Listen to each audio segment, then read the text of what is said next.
Mashhur Xayr-Xovotog' sanatoriyasi sotilmoqda. Toza havo, shifobaxsh suv va go'zal tabiat, bularning barchasi Xayr-Xovotog' sanatoriyasida jamlangan. Bu joy nafaqat dam olish, balki turli kasalliklarni davolashga ixtisoslashgan. Nega bu maskan haqiqiy xazina? Hozir aytaman. O'zbekistonda yagona Xovotog' mineral suv xazinasi shu yerda joylashgan. Bugungi kunda 1 litr benzin 8000 so'm bo'lgan bir paytda qadoqlangan mineral suvning 1 litri 10 ming so'mdan ortiq turibdi. Sanatoriya hududida 1600 kvadrat metr maydonga ega suv qadoqlash zavodi qurilish jarayonida. Sanatoriya haqida ma'lumot. Umumiy maydoni 6 gektar. Bir vaqtda qabul qilish 70 nafar mehmon. Har oyda 200 nafargacha odam qabul qiladi. Har bir xonada konditsioner, karavot, yuvinish xonalari, Wi-Fi, tibbiy xizmat esa 15 dan ortiq fizioterapiya muolaja xonalari. Dam olish uchun turli xil saunalar va vannalar.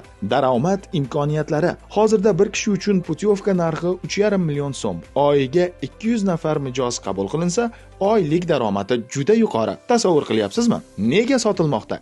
Chet ellik egalari boshqa sohalarga o'tishgani sababli bu joyni sotishmoqda.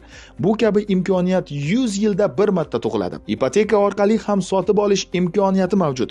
Batafsil ma'lumot uchun hoziroq quyidagi raqamlarga qo'ng'iroq qiling. Manzil: Jizzax viloyati, Yangiobod tumani, Xayr-Xovotog' sanatoriyasi.